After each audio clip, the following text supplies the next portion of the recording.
Well, one of the four Labour leadership contenders, Yvette Cooper, has proposed that Britain could quickly take another 10,000 refugees from Syria by every town, city and region in Britain agreeing to take 10 refugee families. Our political editor Gary Gibbon reports on that and how the leadership race is looking on the final straight. OK. Yeah. Nearly all the ballot papers have been sent out, but many are still to be completed. In what will be one of her last big interventions as a candidate, Yvette Cooper focused on the Europe-wide refugee crisis, accused political leaders of cowardice and said Britain must start offering sanctuary to refugees. And to start the process, she named a number.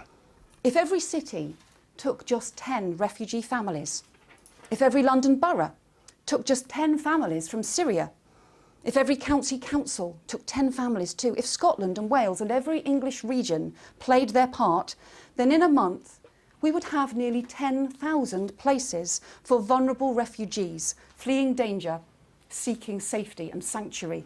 The polls suggest Jeremy Corbyn's stolen a march on the other candidates, sucking in thousands of new recruits. His opponents need to squeeze his support down to the low 40s in the first round to have any chance that one of them beats him. The signs are that the party is still in the grip of Corbyn mania.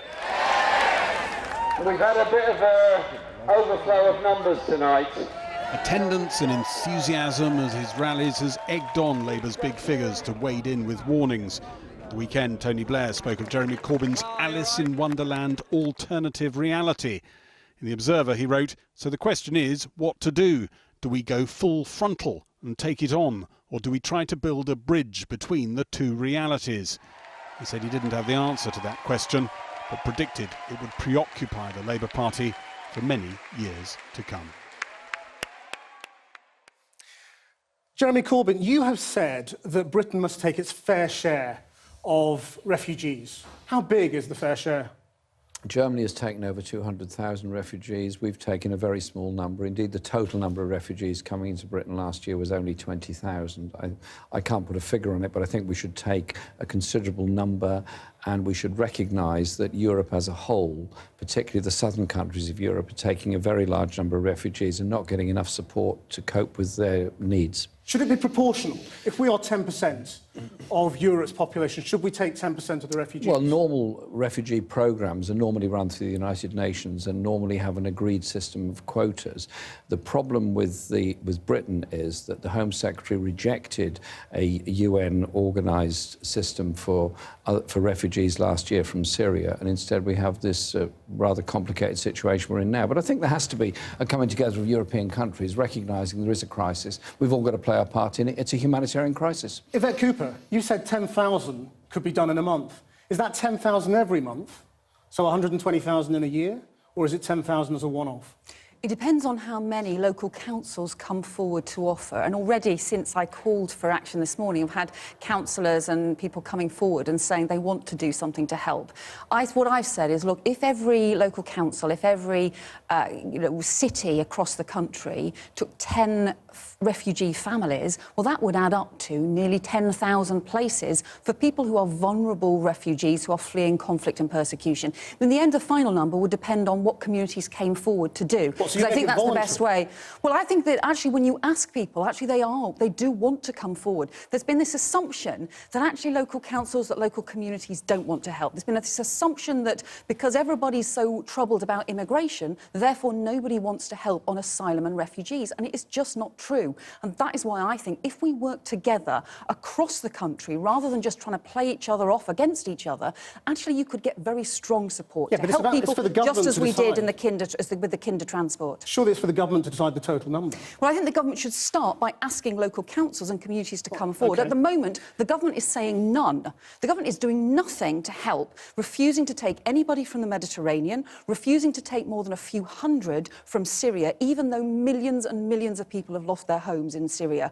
And I just think this is a humanitarian crisis, the greatest we have seen since the Second World War. We have to act. We cannot turn our backs. But actually, if we do so together, I think you will find there is considerably more interest in supporting the refugees than anybody has given Britain credit for. Andy Burnham, who should decide? Should this be done by agreement with the rest of Europe, or is it just a unilateral decision by Britain or by local councils? No, I think it should be done by agreement, working together across the European Union to make sure there's fairness, and the countries that are able to take more do take them. I think we're all agreed on this. I made a call at the weekend for the government to show leadership, because quite honestly, where have they been all summer? You know, where have they been as this crisis has been unfolding across the continent? And my argument is, if they were to play a part in helping deal with this situation, perhaps then they get a better hearing when it comes to EU migration and the changes they want to see there. You know, instead we've just seen a government that's tried to push the situation away, actually is worse, used language like a swarm of migrants, you know, trying to use this as a kind of dog whistle style politics. It's completely and utterly wrong. And the government, I think, this summer have been found completely wanting as this tragedy is unfolding. So it should be proportional. Germany's going to take 800,000 people in this year. You think Britain should take something proportional? I'm saying by agreement with across the European Union. Of course, Britain is outside of the Schengen area, so we operate to a different set of standards when it comes to immigration. But that's not the point. Any idea how many it is? The point is, as this crisis unfolds, you cannot let Greece particularly shoulder the burden, give all the problems that the Greek people and the Greek government are facing. There has to be a European approach here where everybody agrees to play their part. Liz Kendall, how many people should Britain take? Nobody's actually giving me an answer. Well, actually, on terms of numbers. I have started talking about numbers and been the first person to do so. So 10,000 in a month. Well, what about next month or the month after? Well, it's 10,000 is the places that people could offer. But I think, again, you know, you want councils to come forward to do as much as they possibly can. I think that Yvette makes a very strong point here that if you were currently leader of the Labour Party or Prime Minister of the country, you would be asking for a plan that is workable within the country. And I agree that there are many local councils and council leaders who would be prepared to play their part. And David Cameron should be asking local councils what they're able to do and putting that forward across Europe as part of a negotiation, because we have to do more than we're doing at the moment. I think we can take thousands. But it shouldn't be a straight proportional number. No, because I think we're 10%, so we should take 10%. How you come up with any decent solution is making sure you've got the resources to cope and the willingness to put a scheme in place, and that you negotiate with your neighbours. But there's more we also need to be doing to make sure that when people arrive in places like Greece, that they are properly assessed. We aren't putting the money in there either. There's far more we should be doing, not just in terms of taking refugees in this country, but making sure countries like Greece and Italy have the resources they need to assess people who are travelling. Nobody will top Yvette Cooper's 10,000. Do any of you think we should take more than 10,000? The question is also to ensure that local authority areas that welcome refugees, and I hope they all do, also get central government funding in order to accommodate them and all the other needs that go with it. But it's also a question of Europe pushing the whole issue back. I mean, the dreadful scenes today in Hungary, where there's thousands of refugees trying to get on trains and not being allowed to, they're going to be pushed back over the border into Serbia, according to the Hungarian government. It's a pretty disgraceful set of situations where you've got desperate people being pushed around. The British government should intervene. You've hit an arbitrary question, isn't it? Because we don't know, of course, how many people will continue to arrive. But the bigger point I'm making is this could be a moment for Britain to show leadership so that we can get changes elsewhere in terms of immigration policy, particularly when it comes to EU migration. And they haven't shown that leadership. I think there are councils across the country who will be prepared to take people in. Well, let's make this an argument for what the change we want to see on a bigger front. Let's talk about immigration more broadly, then. Just before you do, Krishnan, just before you do, because you've asked for disagreement between us. Actually, what I was calling for this morning was agreement, for us not to simply be dividing us between us, and also calling on other political parties to support this call as well, to support the government to do so, and other parties across the country. Let's go to we immigration actually have to more build up a broadly. consensus on this rather than try to divide everybody. Let's go to immigration more broadly. You, at the beginning of your campaigns, both of you, talked about immigration as a real problem on the doorstep. Yeah. Are there too many people coming into Britain? Is 300,000 net too many? Well, I spoke about the way European migration works, because I think the communities that get most affected are often places where housing is cheapest, where there are fewest jobs. You know, they shoulder a real burden. People's wages can be undercut. You can see pressure on public services. And at the moment, those communities are forgotten. They don't get any extra money from Westminster or Brussels to deal with it. And if politicians just say immigration's a good thing, people living in those areas will think, well, hang on a minute, our community is changing, we're not getting any help. No, I'm not arguing against free movement. You know, Theresa May made proposals at the weekend that would affect millions of British people if they had to have a job to go to. You know, this would have a big impact in terms of the way free movement works. I've never said we should change that. What I do say is free movement shouldn't mean freedom to claim, and we do need restrictions on people's access to social housing, to benefits. These changes need to be made, and I'm saying today that the government might be better placed to get those changes if it cooperated to deal with the refugee Jeremy crisis. Corbyn, would you restrict their benefits when they arrive? I think restricting benefits is really the wrong agenda to go down. If people are here and working and paying taxes, then surely they have a right to benefits just like anybody else does. The other point is, on the numbers, 177,000 of those were actually students coming here to study, paying into the economy, working maybe at the end of their course and going back, or maybe not. 25,000 of that figure were also asylum seekers last year, which is actually a low figure by European standards. The way in which the government have deliberately presented the figures and the way in which some of the popular press have deliberately presented the figures is actually wholly misleading. It's wrong to limit their benefits, Liz Kendall. I think immigration is one of the toughest issues for the country and for our party. And the truth is, there isn't a simple, single soundbite solution to it. That point about whether it's right or wrong to limit immigrants' benefits. Without doubt, I believe in the contributory principle that you should pay in before you take out. And the truth is that many people... This is a difference. How can they pay? Krishnan, I think this is a difference. Like, I mean, I don't think Jeremy's view will win back voters that Labour has lost, who feel that they're not listened to on this subject. I think people see this as a basic point of fairness. Yeah, come to work, but contribute before you claim. That is the way most people would think about this issue. This is an implicit criticism of Yvette Cooper's record as Shadow Home Secretary. Actually, it seems to be the policy that we put forward at the election. I think it's exactly the same. Are you saying Labour got it all right? No, I was one of those calling for a long time for changes in this area, because I felt for a long time people in Labour areas were leaving us because I personally feel we didn't act quickly enough on it. Did you it's been disagree there with for any a long of the time. policies that we had at the time of the election? Well, no, but I don't think you necessarily believed in those either. You know, the 2-year restriction was a debate that went on, and I think the party took some time to get there. You know, we got there right at the end of the last Parliament, and I think we left too long.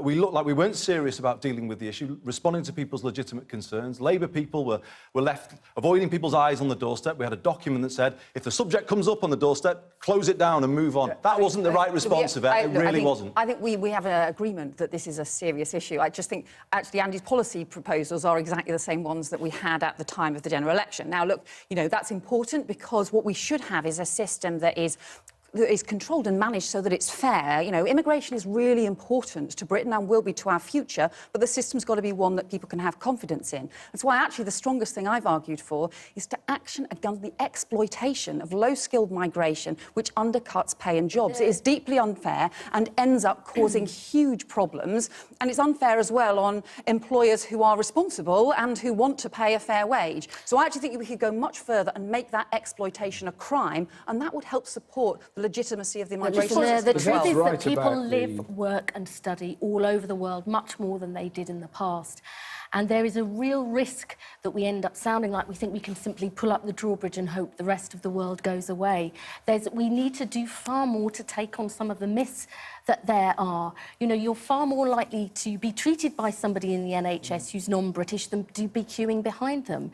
There are some real issues about skills, both the basic level of skills in this country and the higher level of skills that businesses are still having to employ people to come in to do in this all of that is true, Liz. But It's we more have to have fairness that. in terms of the way immigration works. Just people finally don't on feel this, it's fair at the moment. Jeremy Corbyn, I mean, would you put any restrictions in to reduce the number of people coming into Britain? Well, there are restrictions anyway already. The only free movement is for Europeans. The only way non-Europeans can come in is either on a work visa or if they're very wealthy or if it's a family reunion case. The amount of immigration, net immigration, is actually very small. Fine. And net immigrants as a whole are net contributors to the economy. And Yvette's right about the level of exploitation of migrant work, of migrant labour. Is about treating immigration and asylum as the same thing. At a time when we've got this huge refugee crisis, which is where this debate started, actually you have to separate out immigration and asylum. Well, let's talk about otherwise we will do the wrong thing. Of some of this refugee crisis, which right now is Syria. Yvette Cooper, if you were the leader of the Labour Party and David Cameron comes to you and says, I need your backing for military action against ISIS in Syria, what's your response? I think there's some very big questions the Prime Minister will have to answer. We obviously already have military intervention in Iraq because we're there at the request of a democratically elected Iraqi government who has asked for our help. They are the ground troops trying to hold off the barbarism of ISIL and trying to defend their democracy. So it's clear in Iraq what the objectives are and what role we are playing. What's your The trouble is, preconditions then? well, I think in Syria, the questions are, what are the actual objectives? Who are the ground troops? When you have Assad rather than a democratically elected government, what are you trying to achieve? There's a big question about the role of other countries around the region. There's also a question about making sure that any proposal is legal, any proposal is proportionate and has clear objectives. So let's assume I think you've got those answers questions, to all of that. well, It is conceivable that you could back military action against Syria. I think you have to look very seriously at any proposal, and for that reason we have supported, and I think rightly so, the action in Iraq at the request of the democratically elected government. But I think in Syria, I just think it's too early. You have to have the Prime Minister put forward those questions, and we can't speculate. Liz Kendall? Well, without doubt, there would have to be a clear rationale for what UK troops would contribute over and above what the US is already doing there, and it would have to be part of a wider strategy in the region. I think the Prime Minister has been correct to say we're in a generational struggle against ISIL, but we haven't seen a commensurate strategy in response for dealing with what's happening, the schism between Sunni and Shia in the region, understanding how ISIL are still getting their money, who they're selling oil to. It's got to be part of something far broader, because if anybody thinks that bombing Syria alone will be the solution to the problems we face there, is profoundly But it's possible. We're all sort of... nobody's ruling it out so far. You wouldn't rule it out either, No, would you? absolutely not ruling it out, Krishnan. But Labour has to learn the lessons of the last decade and certainly the lessons of Iraq. So the legality of any action is a major question, particularly when, as Yvette just said, the Syrian government isn't making an invitation, isn't asking for our support. So you wouldn't have gone has to to Kosovo? answer that question. They have to answer that first. So you wouldn't have gone to Kosovo, which didn't pass the I'm just legal saying test, you did it? have to answer that question in terms of the legality. But Well, just answer this point, though. I mean, you're saying legality is paramount. Kosovo didn't pass the legal test. Huge Would you have gone to Kosovo? massive different, completely different situation. So I don't think it's right to just draw that direct parallel. But what I am saying is, I wouldn't rule it out. But a proposition has to be put. Time has to be allowed for careful consideration to be given. Talk of this vote being brought the first week that Parliament is back. It's disrespectful to the country, to be honest, to bounce the opposition in that kind of way. Are there any circumstances, Jeremy Corbyn, in which you could imagine backing airstrikes in Syria? I find it very hard to see them, and I'll give you the reason why. The Foreign Secretary made quite an interesting remark last week during his visit to Tehran for the reopening of the embassy, which is good news. He said that now that Iran is back within a degree of an orbit, there is an opportunity now for a serious political initiative across the whole region, which could unite an awful lot of people against what ISIL are doing. The point that Liz was making about their oil sales, their arms imports and their money. What is actually being done to cut all that off? What pressure has been put on the Turkish government, who, whilst claiming to go into Syria to bomb ISIL positions, appeared to be more interested in bombing Kurdish positions there. So I do think there is some possibility of political movements. But if we start bombing, you're going to kill people. If it doesn't work, you're going to send in ground troops. You're going to send in ground troops. Who are you in alliance with when you're sending those ground troops in? It could be Well, you're in even alliance worse. with Assad, realistically, aren't you? Well, or you with the Free Syrian Army, or if there's a ceasefire between Assad and the Free Syrian Army, do you support the Kurdish people against them? And so it's not a two-way civil war. So you think it would always make it worse? I think it's at least four-way civil war. I don't see how it could make it any better. You see, I mean, Yvette Cooper, Jeremy Corbyn famously said that if Tony Blair has committed war crimes, he should be prosecuted. What's wrong with that? Well, I think, look, I don't think we should just rush to judgment when we haven't had the Chilcot report out. And that's the whole point of the Chilcot report, is in order to look into what happened with Iraq and what happened very many years ago. And it's right, we should do so. I think, just sort of making these sweeping political statements, I think, is not helpful. I did say if. Yeah, I think which it's not there. if the war was illegal, yes? If there's a charge against anyone on this, then they must face it. Is it if there is a charge, but Andy at the Burnham, moment there is. that you as Labour leader could support the prosecution of Tony Blair if the Chilcot report finds that the war was illegal? We have to wait to see what the Chilcot report says. This was an intense period in our country's history when decisions were taken in the aftermath of the attack on the World Trade Center, Afghanistan. I mean, it's easy for people to sit here today and say, oh, it was all so easy and that people knowingly misled people, because that is basically what is being said. But you're not I don't believe that to be the case, having lived through that period in time. You know, there was a widespread view that Saddam had weapons of mass destruction. There was. And also, there were appeals from the Iraqi Kurds to liberate them from the oppressive regime of Saddam. You know, and if we hadn't have taken action, of course, he would have remained in place for many years. This is a more complex issue. It's easy for people to sit here today and make pronouncements of the kind we've just heard. But I think you need to wait for... You have to wait for that Chilcot report. You're not saying it's inconceivable? Well, I think... That you as Labour leader support the prosecution of Tony Blair? You are implying by saying it that people knowingly misled people, and I don't believe that to be the case. The next Labour leader has got to lead our party out of the shadow of Iraq. I think it has prevented us from having a sensible debate about Britain's role in the world and a future foreign policy at precisely the time when David Cameron has overseen a quiet diminishing of Britain's role in the world. And this Chilcot report needs to come out as soon as possible, and then we have to have a debate about on the back of it, what is a progressive political party's vision of the world and our foreign policy. Agreed. Because we have not seen that under David Cameron. We are seeing him withdraw from the world and believe that Britain's role is a series of bilateral economic negotiations with different countries, threatening to pull us out of Europe. And that cannot happen, because what happens elsewhere has a deep effect on us in this country, and we have to move on from what happened in Iraq. Two of the people around this table have not ruled out supporting the prosecution of Tony Blair.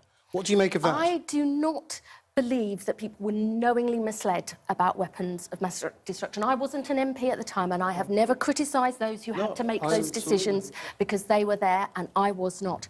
But without doubt, we have to have a day of reckoning as a party with what happened in Iraq and move on, because the world is a risky, unstable, dangerous place, and we on the left have to have a vision for a future foreign policy. I recall a very long meeting with Hans Blix after the decision had been taken in Parliament. A lot of MPs were there, and he said categorically that he was 90% sure there were no weapons of mass destruction in Iraq. That proved to be the case. He had made that case both to the French President Chirac and to Tony Blair on successive days. Chirac accepted his word on it and decided he would not support intervention in Iraq.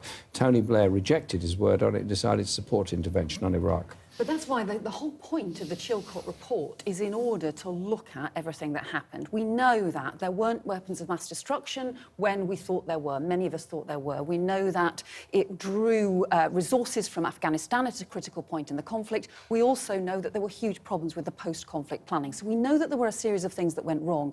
But actually the whole point about the Chilcot inquiry is to do the detail. And it is very serious that it is just dragged on. And I think it's wrong, actually, to anybody involved to rush to judgment now and make statements now about what people did or didn't do. I think that is actually And I think there is unfair, also an important difference between what happened in Iraq and what is happening now in Iraq, where you have a democratically elected government. And I think that may be actually a difference between Jeremy and I now, is I think Jeremy was probably not support for the democratically elected Iraqi government now. And I do think we do need to support them in their battle against ISIL. I want to move this on a little bit. Is another example. I want to move this on a little bit to foreign policy more broadly.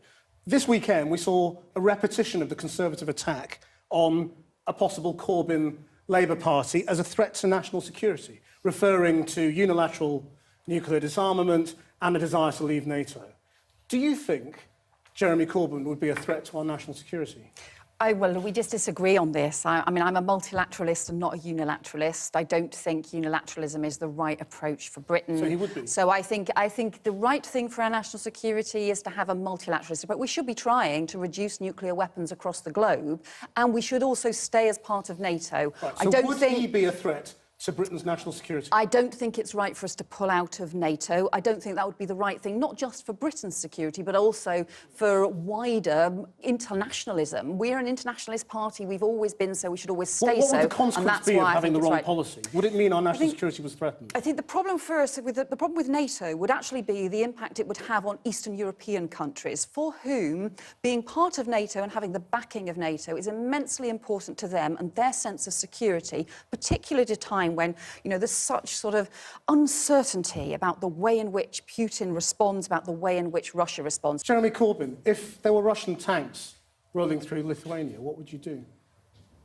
Well, they're not rolling through Lithuania, and I would hope they're not going to be, and I would hope also we would, instead of waiting for that day to happen, I hope it never does, we would instead start some serious negotiations with Russia about trying to demilitarize all of the boundaries between the Eastern European countries that have been recruited to NATO, Ukraine, which is not yet in NATO, and the Russian troops that are on the border. But we currently have an obligation to them under NATO, don't we? Well, that is... So if it were to happen, would you honour it? I was one of... Well, if you're a NATO member, then of course you're immediately sucked into it. My point about NATO is that obviously in the long term there has to be a serious discussion about Britain's strategic defence role. The government is having an SDR. I think Labour should have a strategic defence review as well. My worry about NATO is a couple of things. One is it requires us all to spend 2% of GDP on defence expenditure. Secondly, David Cameron's view, which he pushed at the last NATO summit, was expanding into a sort of series of affiliated members of NATO, all of which, under the NATO Charter, can drag us into a whole series of conflicts elsewhere. Surely we need to be looking at a world where you try and de-escalate, not escalate military tensions. Now, I'm not a supporter of Putin, Russian expansion, or anybody else's expansion, but I do think that Russian expansion provokes NATO, and so on and so on, and you end up with something that's actually quite dangerous. You actually said that it was NATO that had, you know, provoked Russia. No, I didn't. I said that one thing provokes another, and I thought that the... You said they had not been I thought that by NATO, which I assumed to be provoked by NATO. Excessive and obsessive expansion since 1990 has been a problem. In 2006, NATO changed its whole... Russia's expansion. Can I finish? NATO changed its whole charter. It was based on the Atlantic Charter in 1942 of Churchill and Roosevelt. The idea was it was a North Atlantic arrangement. 1948, NATO is founded. It's a Cold War machine. 1990, end of Cold War, end of Warsaw Pact. NATO didn't end. It carried on.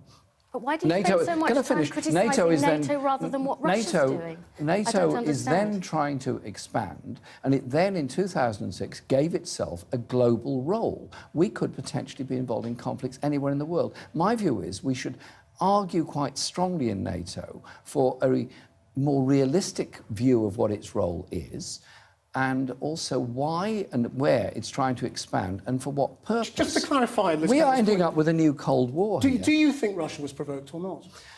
I think the Russian military and industrial connections used the opportunity to push their government, and the one thing feeds off the other. I don't say it's all the fault of NATO. It's also a responsibility. It's also the response of Russian nationalism. Surely, in this day and age, are we heading for a new Cold War? And it looks like it, or are we going to actually say, hang on a minute, there's got to be some arrangement? Now, Ukraine had a neutrality... To me, though, Jeremy, let me just say this. If I can finish, Andy, if I can finish... I know, but I want to finish, if I may, if I'm very kind. Briefly, if you will, and then we'll bring you in. 1993, Ukraine developed into itself a neutrality agreement, non-nuclear role, and then it was encouraged to accept NATO troops and NATO presence there. I think that was a bit of a problem. Andy Burnham.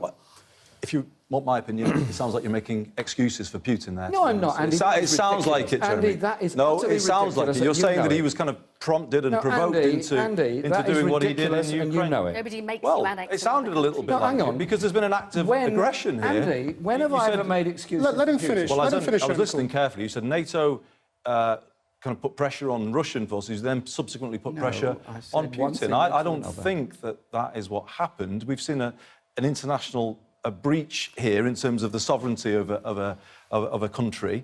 and we shouldn't make excuses Can you for that. persuade Jeremy Corbyn why Britain needs nuclear weapons? Because in this day and age, in the world as it is right now, the uncertainty, the unpredictability that we face, now is not the time to break international partnerships. Now is not the time, in my view, to drop our defences as a country. Now is the time for leadership, for clarity, and to stand firm and to stand for what we believe in. And I personally believe you need to work through international partnerships. Internationalism should be our approach as a party. We shouldn't be talking about leaving NATO. We shouldn't be talking about leaving the European Union. That's our approach as a party. We should be proud of our internationalist tradition. Which Sadly, partnership all the requires us evidence- to have nuclear weapons? Well, Of Which course- partnership requires it? Well, of Jeremy, course, there are none. sadly, There the are none. evidence... Jeremy, we the are evidence on where we Putin- are. There are no partnerships we that are require where us to we have are, and nuclear I'm weapons. saying to you that if Britain was to go it alone now and take a decision on its own, unilaterally to Okay, disarm, my judgment is 185 that countries. doesn't make us safer. Yvette Cooper, Yeah, but briefly. can I just finish on that point? Because sadly, the evidence around Putin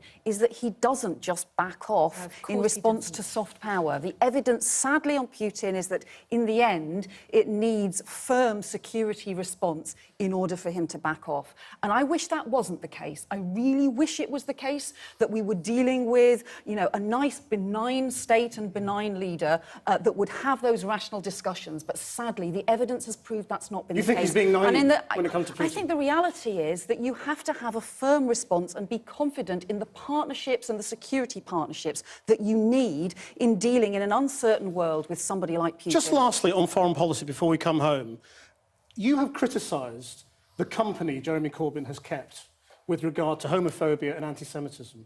Can you spell out what it is you think he's done wrong? Let's be very clear. I am not criticising Jeremy's values in any way or anything that Jeremy thinks. I think this is purely about having a responsibility to think about, if you're inviting people to appear on platforms with you, the signal that it sends out, and being very clear to always distance ourselves and the Labour Party from extremism, from anti-Semitism and from homophobic abuse. I am not criticising Jeremy's values, and I would just, you know, make that But he was wrong point. to share a platform, But I is think what you're it's, saying. I just don't think you should share platforms with people who pursue abuse. Jeremy Corbyn. You have to talk to people if you're going to make progress. You have to oppose anti-Semitism, Islamophobia, far-right racism all the time, and we all do all the time. You're not going to bring about a Middle East peace process unless Israel negotiates with both Hamas and Fatah, and everybody knows that. And indeed, Israel is already been in talks with Hamas through the proximity talks in Cairo. Indeed, I hesitate to quote him, but Tony Blair has actually met Hamas far more times than I have. But talks are right. It's a good thing to have talks. There's a difference well, between okay. talks You always think and that having there shouldn't be platforms a- that give people the chance to promote their There views shouldn't be a bar and on then anyone you licensing talk and to. I mean, legitimising them. You congratulated on Twitter Ken Livingstone for not sharing a platform with the BNP. Would you share a platform with the BNP? No, of course not. Well, So you wouldn't share a platform with the BNP, but you would with the people you have? I have talked to people about the Middle East issues with yes, I've spoken to Hamas. Indeed, I met Hamas in the company of a large number of members of Parliament from the British Parliament and parliaments all across Europe in their role as the elected government of Gaza. Does that mean we agree with all the policies of the elected government of Gaza? Absolutely not. Does it mean one wants to try and bring about a process which will end the siege of Gaza, which will end the ghastly situation that many Palestinian people are living in? Yes. And do many Israeli people agree with what we're saying on that? Absolutely yes. OK. There are many who do. We're going to move on to domestic policy. Andy Burnham, food banks often now say that the biggest reason people come to them is because they've had their benefits sanctioned. This is a process that began under the Labour government. Would you reverse that? I think we need a big debate and review of the way benefits policy is working in this country. I think the way this government has taken those reforms but really driven them hard, sanctioning people for being minutes late for a job interview, it's just wrong. They're driving people to despair, and worse, we But found this out last began week under Labour. that people, well, you know, they've tried to claim that every policy that they're introducing began under us. Well, it's not the case. Would you put it in reverse, is the question? Yes, I would. Not would you have a yes, review? I would. I think there need to be big changes to the Department of Work and Pensions. I think they're operating a dehumanised, punitive, sanctions-based regime that is actually not helping people get their lives turned around and is driving people to despair. And we heard last week, actually, Krishnan, people past fit for work have subsequently died. I mean, doesn't that tell you something is seriously wrong with the way this system is working? I believe it does. But would you cut the welfare bill within that?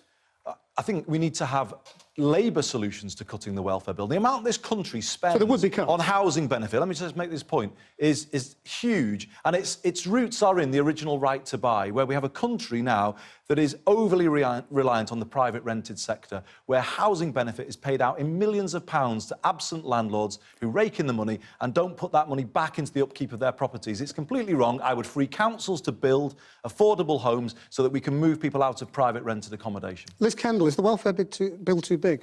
I do want to see the welfare bill come down. It's not right that over the last Parliament, 95% of government spending on housing went on housing benefit and not building homes. So you would keep cutting? I would reform welfare, well, because reform is a cut when you're bringing the bill down. No, isn't it's not. A reform is to make it work so that we do not have a work programme that is sending more people on ESA back to the job centre than is finding work. We have £30 billion a year spent on tax credits subsidising low pay, rather than giving people the skills they need to get high-wage jobs. And welfare is a huge issue for us as a party. One of the reasons why we lost the election was because people thought that we weren't serious about welfare. We thought the solution was just to keep spending our way out of problems. But we have yet to set out a different Labour approach to welfare reform that will give people the skills they need to get jobs and provide decent, dignified support for those who can't work. Jeremy Corbyn, do you see this line of continuity between New Labour and welfare cuts under the Tories? Yeah, there was a narrative in New Labour that was quite aggressive in its implementation of regulations, and that has got considerably worse. And last week, Ian Duncan-Smith was forced to publish the figures of the tragedies, the number of people that have died whilst being sanctioned on benefits, which is truly frightening. And Liz is right. We are ending up actually subsidising low wages and subsidising high rents. Is she right that the welfare bill's too high? She's right, we spend far too much on subsidising high rents and low wages. Therefore, you raise wages and you control private sector. It's private sector rents rather than council rents that are the issue here. But there's also a question of the numbers of people that are sanctioned, the numbers of people that fall through the net. What about fitness to work tests that have put the disabled back to work? Would you get rid of all of that? I have huge problems with them. I've met so many people with disabilities who've been through fitness for work tests where they've been approved as fit for work.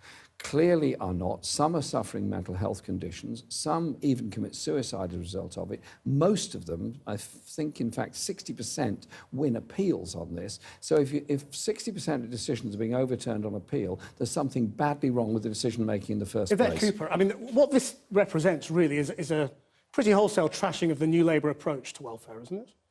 Which you were part of. Actually, I think it's a big criticism of what the government is doing. Because, look, you're right that you've always got to have assessments of whether or not people should be on sickness benefits or not. But actually, that is not what the government is doing. They've got targets for sanctions, targets that send to the job centre staff about the number of people they are supposed to penalise each month. I mean, that is just shocking and it is wrong. It's really damaging what they've done. And you've seen it, whether it's from the bedroom tax, whether it's the cuts to tax credits, which hit working families. You've got an awful lot of families. But you would also cut benefits, wouldn't you? And you would cap them. I think you've got to look for savings, of course, but do so as everybody, we all agree, I think, on this, about the problem about when you've got rising rents, and actually much of this money is being given directly to private landlords. It's not actually making anybody better off. It's not lifting any kids out of poverty. It's not solving the problem. If we were to blame, we'd have had food banks everywhere in Labour's, but we didn't, because we had a more humane benefits policy. This government has actively played politics with the lives of vulnerable people. And I think Labour needs to find its voice on this, actually. We're kind of cowering at times, not able to defend some people. Because you abstained on the bill, isn't it? Well, no, we didn't, actually. There was...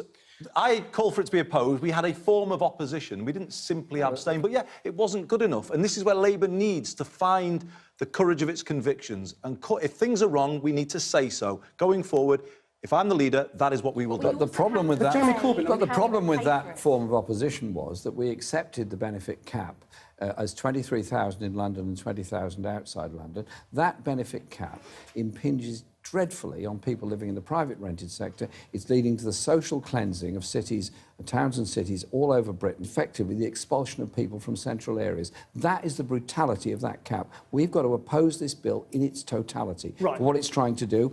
It's trying to hurt the most vulnerable and weakest in our society. Yvette Cooper, can you explain why Corbynomics doesn't make sense? Well, I think the big difference between Jeremy and I think, is this idea that you can just print money to solve problems. Where we would agree is that we've got to have a clear Labour alternative to George Osborne's plan, which means cutting 40% from public services. That's way beyond anything you need to cut the deficit. That is about an ideology of austerity. However, I just think you cannot print money when the economy is growing in order to pay for infrastructure. It just means what you're actually really doing is you're pushing up borrowing, but you're also pushing up inflation. It has a big impact on the currency. We've got to have an alternative, but if it's not real and it's not credible, it just falls apart between your fingers, and then you're letting people down. The last Labour government put £385 billion worth of quantitative easing into the banks.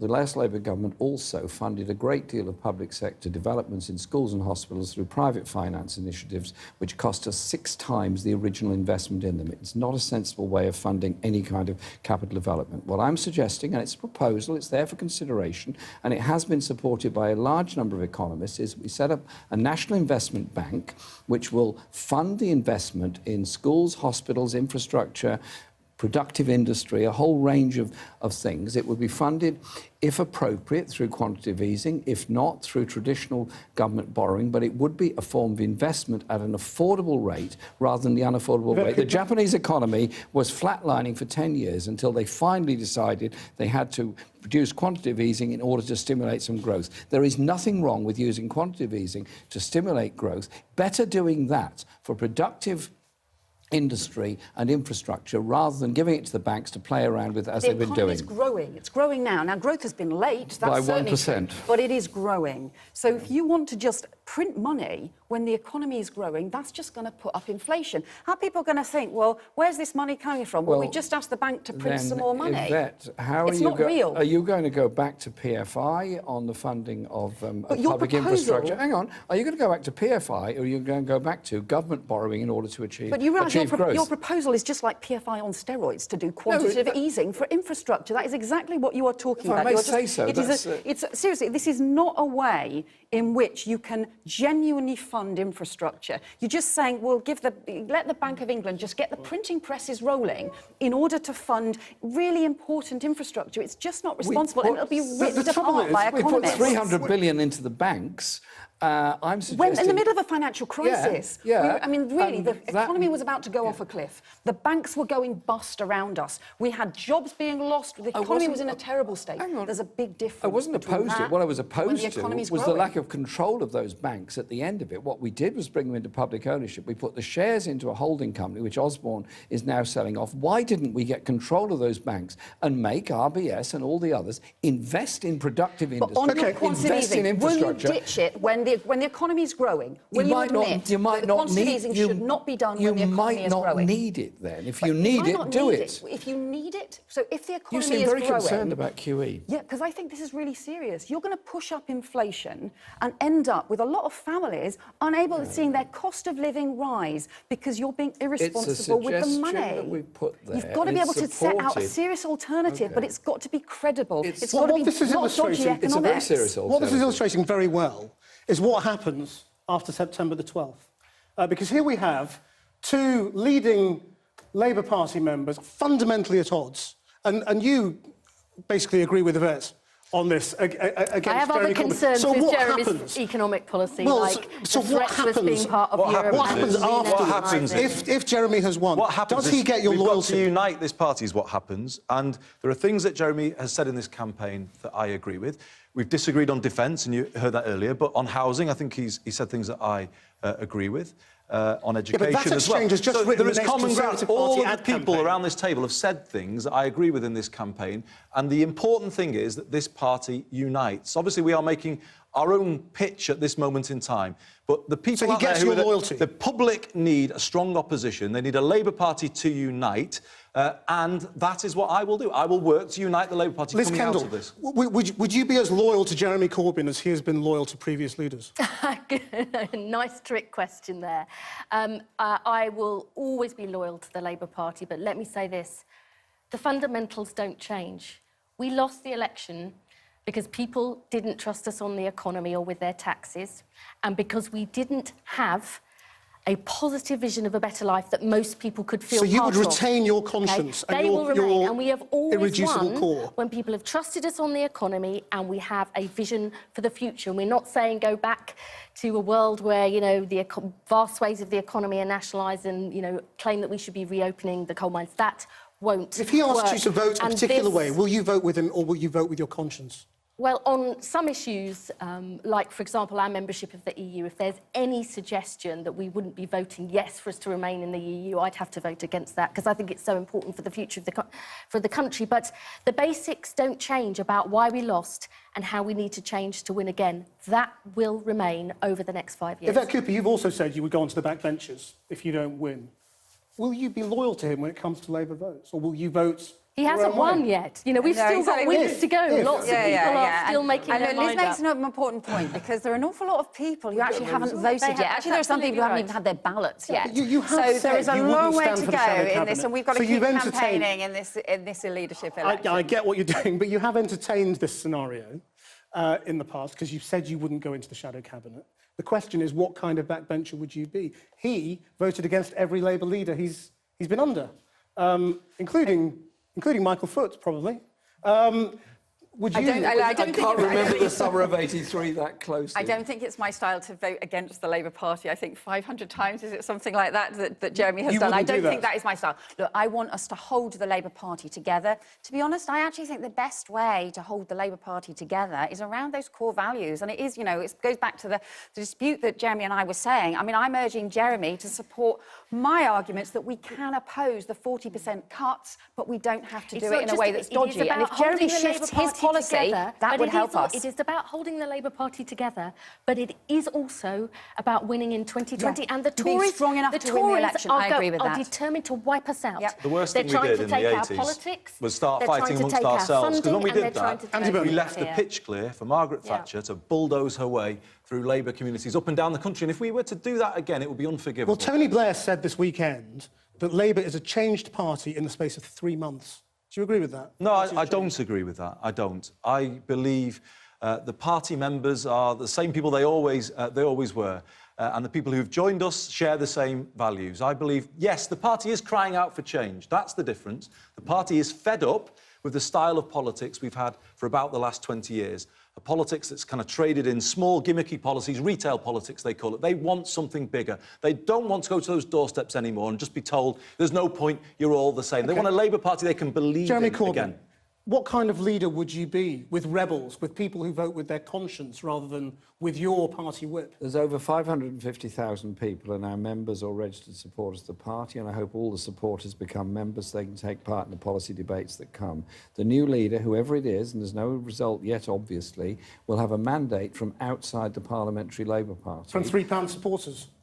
And members, and I'm saying that I want the supporters to become members, I really do. And there will have to be then policy debates within the party, and I hope there will be, and I hope we change our policy making so it's bottom up, not top down. And MPs should listen to that selectress, is what you're saying. MPs, I'm sure, have been listening very carefully to what's gone on this summer, because the numbers of people who've got involved in this election process are quite astonishing. And they're coming in because they want to see a party that's representative of them and their ideals of the kind of society we want to live The in. And so Conservatives things, are going to force a whole bunch of votes it's not very, very just quickly it's in not, an attempt to And wipe us out I over the think next Liz 5 is years. right. We've got to wake What up most to people that. want to do is to win again. Liz is right. What most people want to see is a Labour Party that's got its act together, is a strong opposition, but is ready to win I'm again. afraid And when they vote, that is what they will be thinking about. We must leave it Otherwise, there. we let Thank you. people down. Thank you all very much indeed for coming here today and speaking so frankly. So that's it. 9 days left before the close of voting, with the winner to be announced 48 hours after that. We'll be back tomorrow at 7 o'clock. Until then, that's Channel 4 News. Have a very good evening.